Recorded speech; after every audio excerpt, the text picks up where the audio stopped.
नमस्कार, मी पूजा राठोड. जयाद्री महाराष्ट्र न्यूज चॅनलमध्ये आपलं स्वागत आहे.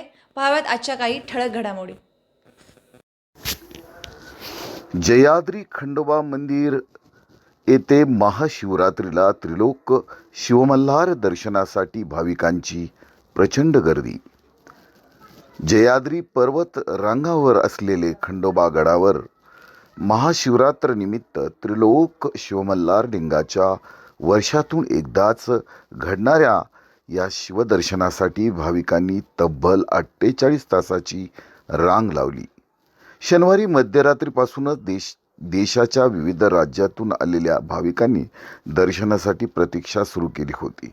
पहाटे 3 वाजता गुप्तलिंग, कैलासलिंग आणि भूलोकलिंगावर गुरवपुजारी व सेवेकऱ्यांच्या हस्ते महाअभिषेक संपन्न झाला. यावेळी ग्रामस्थ, मानकरी, खांदेकरी मंडळीने पारंपरिक पद्धतीने दर्शन घेतले. पहाटे भूपाळी आरती, सनई, चौघडा वाद्यांच्या मंगल निनादात पार पडलेली आणि यानंतरच भाविकांसाठी दर्शन रांग सुरू करण्यात आली. श्री मार्तंड देवस्थान कमिटीचे अध्यक्ष मंगेश खोडे यांनी भंडारा उधळून दर्शन घेत भाविकांच्या सुविधांचा आढावा घेतला. यावेळी विश्वस्त अनिल सौंदडे, ॲडव्होकेट विश्वास पानसे उपस्थित होते. तसेच RSS प्रणीत आरोग्य भारतीच्या वतीनं मोफत आरोग्य सेवा ट्रस्टमार्फत उपलब्ध करून देण्यात आली होती. अपेक्षित गर्दी लक्षात घेऊन गडावर रांगेतील भाविकांसाठी सावलीची व्यवस्था करण्यात आली होती. कैलास शिखर लिंग दर्शनासाठी विशेष सुरक्षित व्यवस्थापन करण्यात आले. जेजुरी पोलीस DYSP मोरे व पोलीस निरीक्षक दीपक वाघचौरे यांच्या मार्गदर्शनाखाली चोख बंदोबस्त ठेवण्यात आला होता. यामुळे कोणताही अनुचित प्रकार घडला नाही. अगदी शनिवारपासूनच जेजूरगडाला विद्युत रोषणाई केल्याने संपूर्ण जेजुरीगर उजळून गेला होता.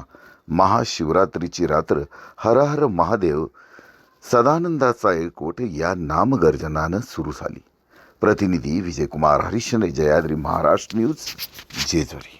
जेजुरीगड पर्वत शिवलिंगाकार, मृत्यूलोकी दुसरे कैलास शिखर अशी प्रसिद्धी असणारं हे जेजुरीगड म्हणजे कैलासानंतर जर पवित्र भूमी कुठली असेल तर जेजुरीची. आणि आज आपण बघतोय की ह्या महाशिवरात्रीचा सण जो हिंदू धर्माचा सर्वात प्रमुख सण आहे आणि आपण बघतोय की हे जे आहे ते स्वर्गलोक, आपण त्याच्या प्रत्येक वेळेस जे दर्शन घेतो ते भूलोक आणि आता स्वयंभूजी लिंग जे खाली आहे जमिनीमध्ये ते पाताळ लोक, त्या तिन्ही लोकांचं दर्शन घ्यायचा आज एकमेव दिवस असतो. त्याच्यामुळे अतिशय उत्साहात लोक भाविक या ठिकाणी दर्शनाचा लाभ घेत आहेत की ही संधी परत मिळत नाही. वर्षातून एकच दिवस हे लिंग उघडं असतं आणि आपण बघतो अभूतपूर्व गर्दी अशा जेजुरीगडावर झालेली आहे.